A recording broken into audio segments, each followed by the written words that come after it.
You are listening to CrossTalk, a safe place to discuss addiction, recovery, harm reduction, and everything in between. Support for this podcast comes from the Kentucky Opioid Response Effort and Advocates of Recovery. Content and production by the team at Turning Point Recovery Community Center. Now, buckle up and get ready for the show. Welcome to CrossTalk Recovery, the podcast that supports all forms of recovery. I'm here with Amanda Wiersma, Daphne Lewis, Sarah Pickard, and I'm Michelle Fondal. So today we've invited Sarah on, and we're excited about that. Yes. It's the all women's podcast. So I've got a few questions figured we get started with. The first question is, what is one thing you want everyone to know about you? Well, I'll go first. One thing that I want everyone to know about me is that I would like everyone to know that I'm a positive person. This is something that I choose every day to wake up and be in have a positive attitude and be in a good mood. This is not something that is done easily. Just because I am in recovery and it doesn't mean that life is perfect. I still have my ups and downs. Have like life on life's terms happens and, kids and bills and work. But I have found that if I have a positive attitude, it doesn't make all of those things quite so bad. Yeah. Now, this is something that I've had to practice. I'm not perfect at it, but I found that if I choose to be positive, then and have a positive outlook on things, then things, like I said, aren't quite so bad. So when I get up in the morning, I'm like, I'm going to have a good day, and I choose to have that positive attitude throughout the day. Now, like I said, I'm not perfect at it, so there are times when something happens and I might kind of get, a little negative, but I just have to talk to my, do a little self-talk and like it says in the AA book, if you focus on what's good, the good increases, and when you focus on what's bad, the bad increases. So I just have to kind of remind myself of that. And fortunately, I'm surrounded by a lot of positive people, so that helps a lot. So if I want, that's one thing I want everyone to know about me, is that I choose to have a positive attitude, and that's something that I just worked really hard at. Yeah, I can really relate. I think positivity in recovery is so important. Like, being around negative people, it makes me feel some type of way. Like, I'm really uncomfortable around negativity. So I practice really hard to stay positive. And it helps encourage others to be that way, too, And I think it's infectious. It is, because negativity just breeds, and it just spreads. And a negative attitude just... I don't know. There's just something about it that, just like you said, is just, it's icky. Mm-hmm. And I would just rather be positive. And, even though you can have something going on that is bringing you down, but you can find the positive. You can put a positive spin on anything. Absolutely. Mm-hmm. Or at least I can. That's because I choose to. Yeah. Yeah, being negative is just so draining, Yeah. Yeah. For sure. You want to share yours? I sure will. The one thing that I want everybody to know about me is that I'm very logical. Okay. My best coping skill is logic. Yeah. That's great. And when a problem arises, I try to, find the logic in it, like what's real here, what's, arguments, anything like that. I'm all about logic. That's good. That is really good. Reality,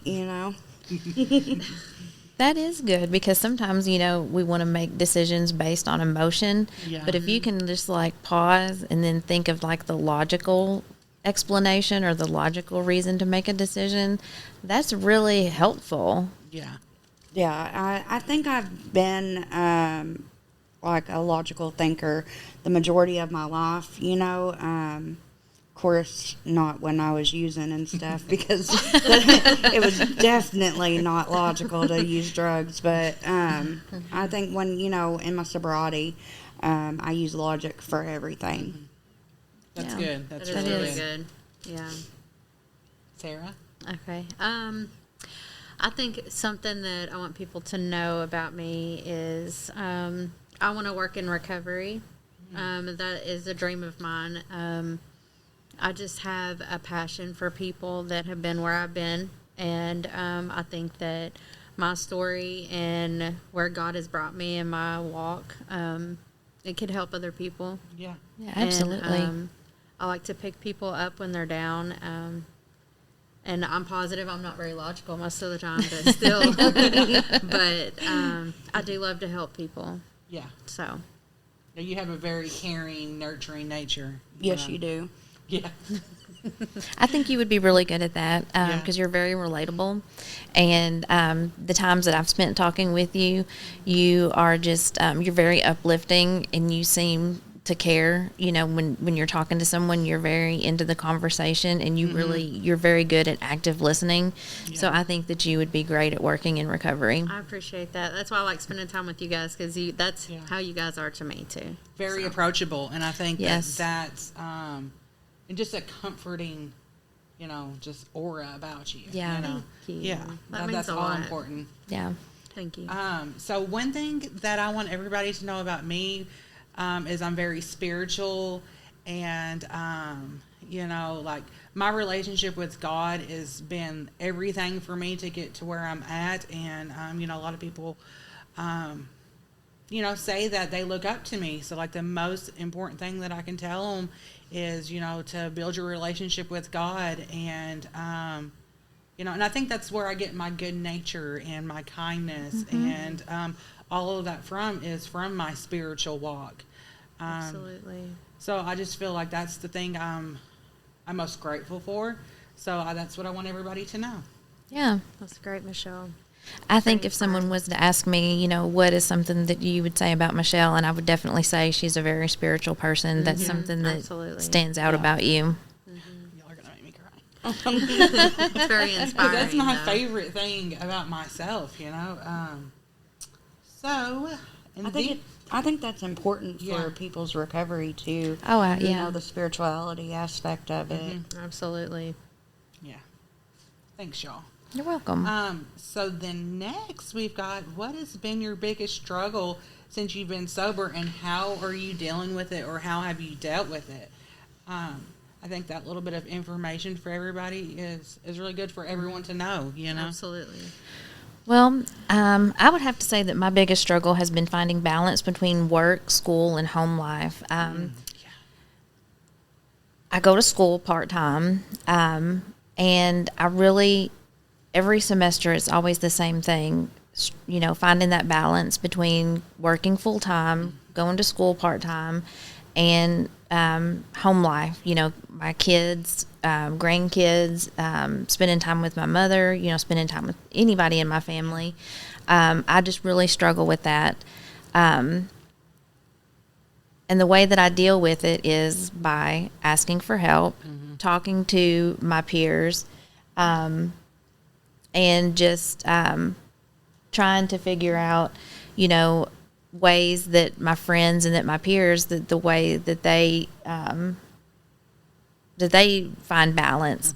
I have a planner where I write down dates. I keep everything on a paper brain. That's what my mom calls it. Instead of doing everything in my phone, I write everything down, all my appointments. And I try to remember that I'm only human. Yeah. And that I'm going to make mistakes. I'm going to forget things. And I just try to have a little bit of grace with myself.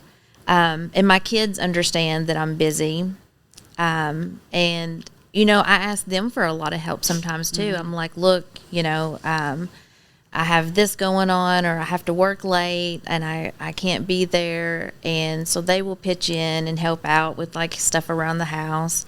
But that's my biggest thing that I help with that struggle is asking for help. You know, and I talk about it with my coworkers, but getting suggestions from my coworkers, and I talk to my therapist about it, get suggestions from her, but just mainly just time management and you know, just getting suggestions from friends. But I just try not to overwhelm myself. And when I do feel overwhelmed, I just try to back it up a little bit and regroup and just remember that I'm only one person and I can only do so much at one time. Yeah. So I think what's helped me balance, you know, my work life, my home life, you know, my sponsees, is like communicating my needs to my children. It's like, okay, so this is what's going on. You know, at first I would feel guilty because I was so occupied with this going on and that going on. And I've learned, you know, whenever I initially take on a sponsee, they require a lot of my time. And now I've learned that, so I tell my kids, okay, I just took on a new sponsee. This is what's going on. You know, I might be occupied for a little while, and I have a good balance with my kids. Okay, so like, I'm free this day and this day. I want to spend time with y'all. Let's do this, so I don't feel like anyone's left out. Yeah. And it works really, really well, that communicating, which is something I was terrible at in the past. Yeah, communication is really important, and that's one of the things that I've had to learn to do is to be a good communicator. Mm-hmm. And work really helps with that. You know, we have a great boss, mm-hmm. and we learn to communicate really well, you know, what our wants are, what our needs are, and that helps a lot. Yeah. We'll be right back. One thing I have always wondered is who put the alphabet in alphabetical order. At Turning Point, our goal is to help you put your life back in order. If you struggle or have struggled with substance use disorder and are in need of help, come see us at 415 Broadway Street, Paducah, Kentucky, or call 270-444-3621 and sign up for peer support services with one of our friendly staff who have lived experience with addiction. Hope to see you soon.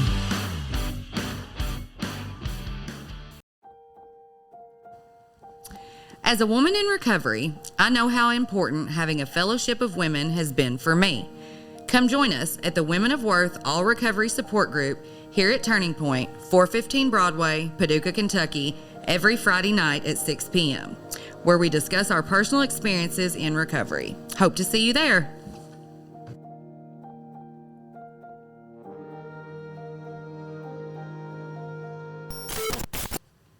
Yep, your struggles. My biggest struggle since being in recovery is not having my daughter home. That's been a major issue in my life, and I would cope with it. You know, I get her every weekend. We'd do visits. You know, when she didn't have school, she'd stay with me during the summer and things like that. You know, and basically I just had to slap some acceptance on it. Yeah. You know, I like to practice what I preach, and I let people know that, you know, we didn't create this mess overnight, and things aren't going to get cleaned up overnight. You know, right. Just because I got sober doesn't mean that, you know, I deserve everything right away. Yeah. You know, it takes time, effort, you know, for those things to get taken care of. If you haven't messed them up so bad that they can't be taken care of, that's you know, because I did a lot of damage, you know, with her when she was younger. But with that being said, you know, Sophia just come to live with me this week. She moved in, so we're in the process of getting that all taken care of. And I'll be honest with you, I didn't give up hope. You know, I always believed Sophia would come home at some point in time, whether it be, you know, 11-year-old or an 18-year-old. Yeah. She was going to come home to Mama at some point in time, and I never gave up that hope. I just never really believed that she would come home before 18 years of age. Yeah. You know, and that kept me down a lot. You know, and but things have turned around, and she's at my house, and we're, going to school and homework and friends and internet issues and, all this stuff, attitudes in the morning and Oh, yeah. pickiness at dinner and, like it's crazy. So now my struggle is like trying to balance being a full-time mom, Yeah. going to school, Yeah. being a wife, having to take care of a home. My amazing husband has stepped up, though.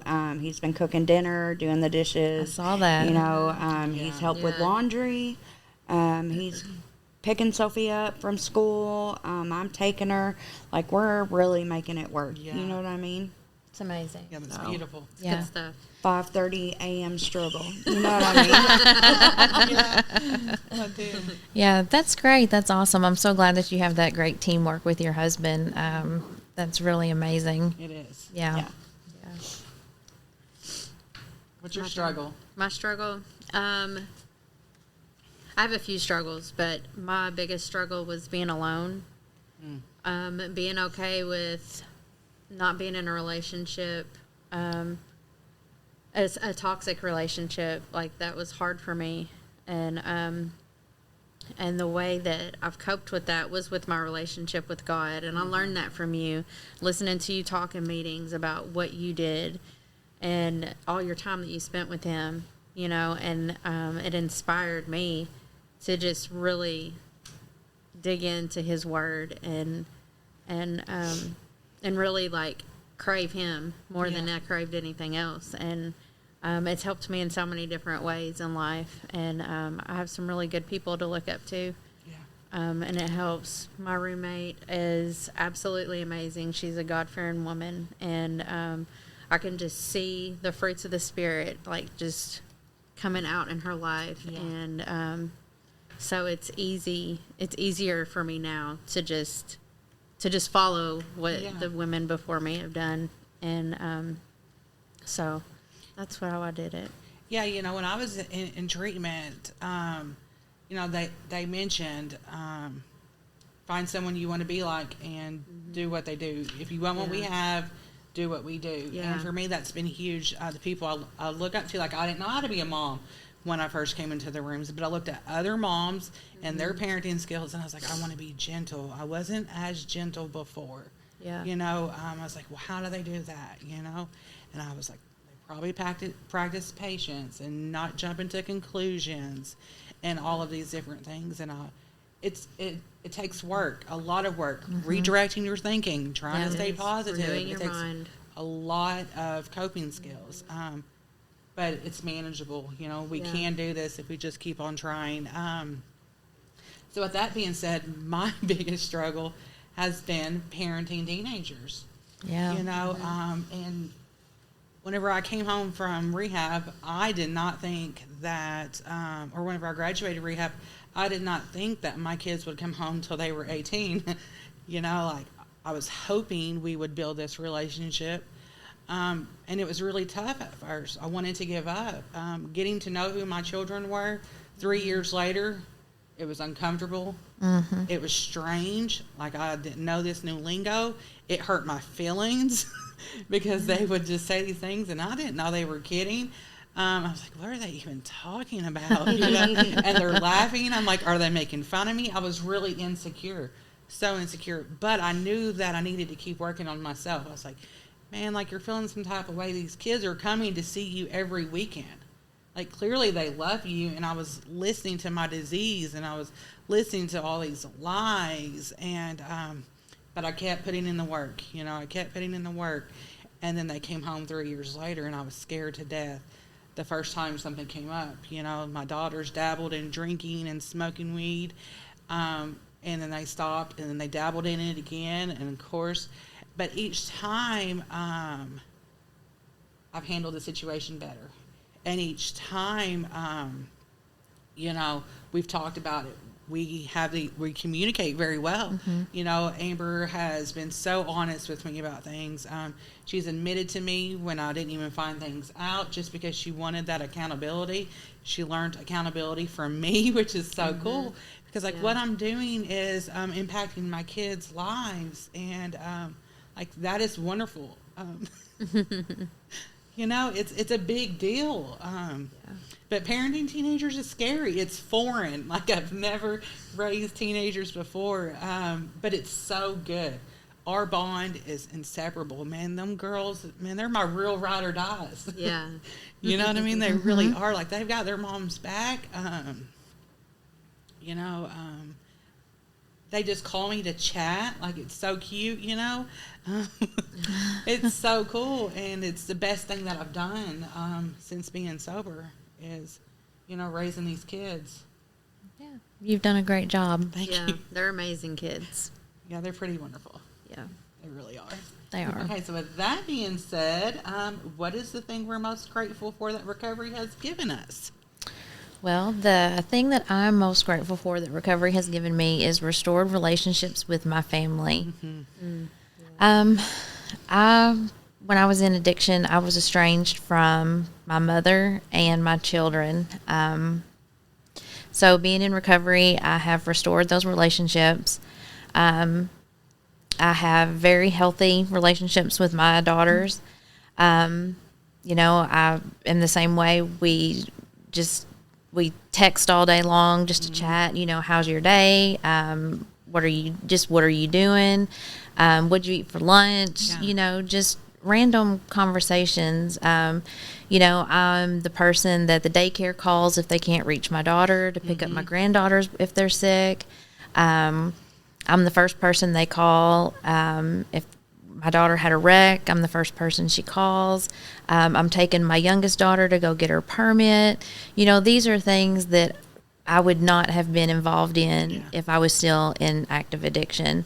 You know, I get overwhelmed sometimes with all the needs of my children, and then I have to stop, and I'm like, I'm grateful that I'm the first person that they call when they need things, because I wouldn't have not even been an option, you know, 7-8 years ago. So today I'm just so grateful that I have these restored relationships. My son, you know, that's still a work in progress, but, you know, that's okay. I'm just grateful that when he does see me, he speaks to me. You know, because he's old enough to remember what life was like with Mom before addiction. So, but I'm grateful that, you know, he's grown up to be a fine young man, and I respect him. But I'm grateful for the restored relationship with my mom. She has always been my best friend, and she has always been there for me through thick and thin. And, you know, we didn't speak for 2 years, and I hate that, you know, but we're not supposed to regret the past. So I just learned from it. And today I just make sure that I don't go a day without speaking to her. And she's my biggest fan. So, you know, I have a restored relationship with my brother. He stepped in and took care of my daughter when I couldn't, and I'm so grateful for him. And I'm just grateful for everyone in my family. I have a beautiful family. I have two not great granddaughters, but two wonderful granddaughters. And I'm so grateful that I was able to be there when my second granddaughter was born, because I couldn't be there when my first one was born. But these restored relationships make recovery so worth, you know, I couldn't imagine what life would be like today without these relationships that I have gained in my recovery. I couldn't imagine jeopardizing them, you know. That's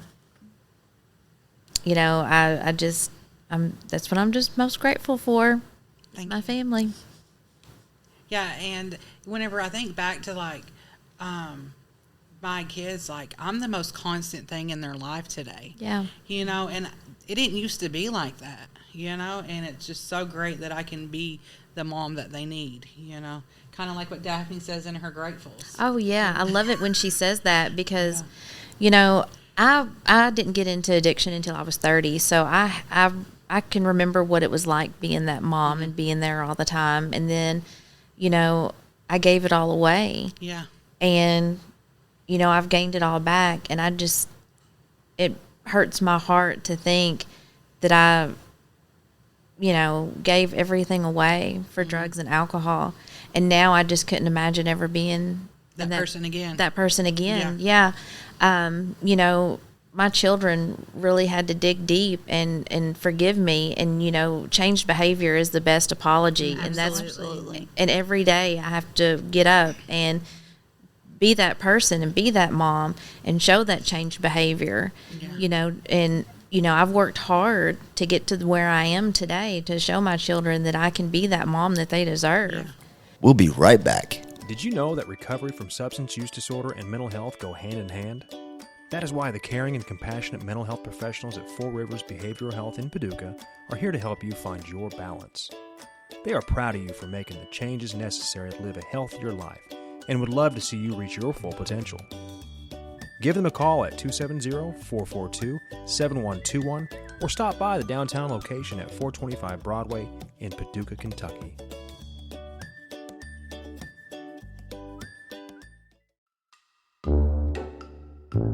Hey y'all, did you know it's illegal to own just one guinea pig in Switzerland because they get lonely?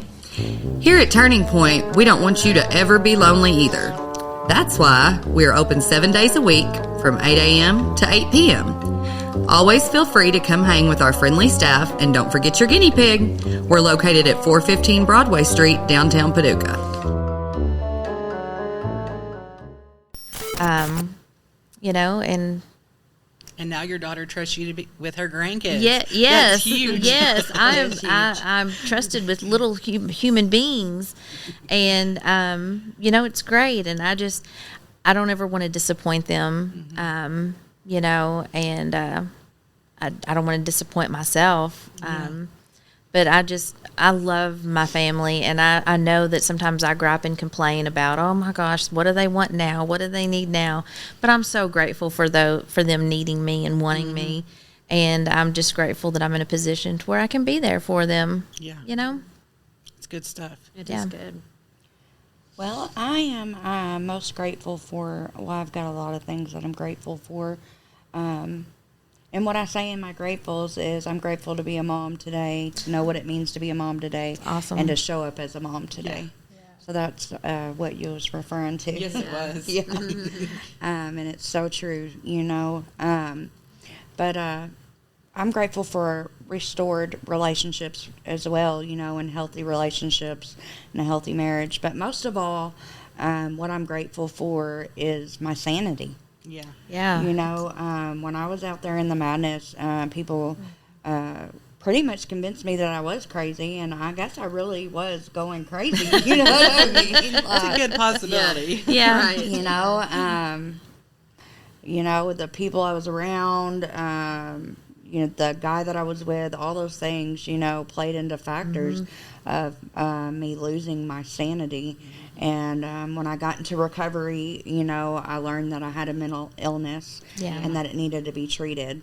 So I treat my recovery, you know, and my mental illness in order to keep my sobriety. Yeah. Yeah. You know, so that's I'm so grateful that my mind didn't stay that way. Yeah, me too. Yeah. Yeah, Me as too. well. Absolutely. You know, that I was able to have a spiritual awakening and that I had a complete new outlook on life. Yeah. You know what I mean? Because there's no way that I would have been able to make it as a productive citizen. Yeah, You me know, neither. with my mental state being like it was. Yeah. I couldn't have held down a job. I couldn't have associated with regular people, you know. I was that far gone. Yeah. Yeah. I believe that's a real important part of being in recovery is if you do suffer from mental illness, you know, treating that and taking medication properly. Because when I was out there in the madness, you know, I did not take my mental health seriously, and I didn't take my medication properly. Yeah. Yeah, I didn't either, you know. And my depression would get so bad, or my attitude, my outlook on life, everything was just so negative and so bad, and then people in the madness would be trying to convince me that I'm crazy too, and then you just eventually start believing them, and that makes it even 20 times worse. Like, I'm so grateful to come back from that, and that I'm able to treat my mental illness today and be a productive citizen. Yeah. I share that a lot about myself too. I'm so grateful that God renewed my mind, because I didn't think I was going to come back. My family didn't think I was going to come back. My insanity not only affected my life, but it affected everyone else around me. And I was in a dark, sad place. And I'm just grateful, like you said, that complete psychic change. The program I work, it comes as a result of working the steps. I was really far along in rehab before I had that psychic change, and today I don't struggle with my mental health near as much. And I'm really grateful for that, God really has restored my mind. But like Amanda said in the beginning, I have to practice positivity. Yeah. I have to keep using my coping skills. It is necessary, or I will fall back into that depression and insanity and have all of that negative thinking again. Yeah. Those are two really good things that I can really relate to. I'm really grateful for my family too. That's been, besides my relationship that I have with God today, like, that's the biggest thing that I have. Me and my mom have never had a relationship, ever. Yeah. Even when she was in my life, we still butted heads, and we did not get along, And my dad doesn't have anything to do with me. And I talk to my mom every single day. I spend the weekends with her sometimes, like I'm a little kid. And we sit at the table and we talk for hours, about everything. I can tell her anything. And she is like my best friend. There's nothing that I have to hide from her. Yeah. And that is so huge. And so, yeah, my mom has been the biggest blessing. And my stepdad, he treats me like I'm his own. Yeah. And he's the best man I've ever had in my life, besides my papa, So, yeah, I'm so grateful for everything that recovery has given me. Yeah. Yeah. I've always, even in addiction, I was a pretty positive person. Yeah. I would get on people's nerves with my positivity, because there's people, you can spread positivity, but you can also like push the negativity away with your positivity, because people will just like shun you, like, why are you so happy? Like, our life is over, or whatever. Right. So it goes both ways, but I'm okay with either one. And today I do choose to have positive people in my life, because we need that. We need to be uplifted, and I like to be able to uplift people. So, I remember being in rehab, and I heard this woman say, one of her favorite thing about herself was she was an encourager. And I was like, oh, I like that. Yeah. And, and I used to, and I took that on, like, I've started practicing encouraging people, and, just random acts of kindness. Like, I learned that in rehab. And I was like, oh my goodness, like, I'm going to start doing that too. And I started doing things just to see people smile and being kind just because. And, telling people, oh, I love your shirt. You know what I mean? Like, that's so cute. And just being kind. And we, like you said, like, we need that encouragement from people. Yeah. It's so important. We may be the only smile that somebody sees, or, the only Jesus that somebody hears about, you know? Like, yeah, you never know what someone's going through. Never. And so just saying a kind word, smiling, saying how's your day? Yeah. And like you said, just complimenting someone, I'm a hugger. I love hugging people. Oh, yeah. I like hugs. I love hugs. Yeah. That's good stuff. And so, like, I'm a lot like y'all. My favorite thing that recovery has given me is restored relationships. You know, when I first met Amanda, she always talked about her relationship with her mom, and it kind of made me sad because like my relationship wasn't there yet. Yeah. You know, but like man, the past couple of months, It's been amazing to watch. yeah. Like me, I'm gonna cry. Like, you know, like mine and my mom's relationship is getting so much better.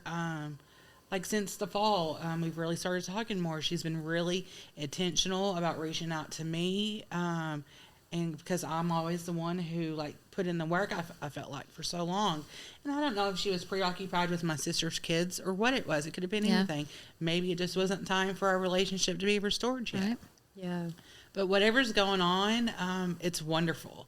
You know, we spend a lot of time together on the weekends, and she reaches out to me now, and it's just getting better and better, and it's just everything I've ever wanted. You know, and I love it. You know, my mom's putting our relationship on the top of her list, and it's always been on the top of mine. I'm always been the one to reach out to her. And God giving me my kids back, and the trust and the love that we have with each other, and it's such a strong foundation. Like it's just wonderful. Like I used to really question where I stood with my kids when we first got together.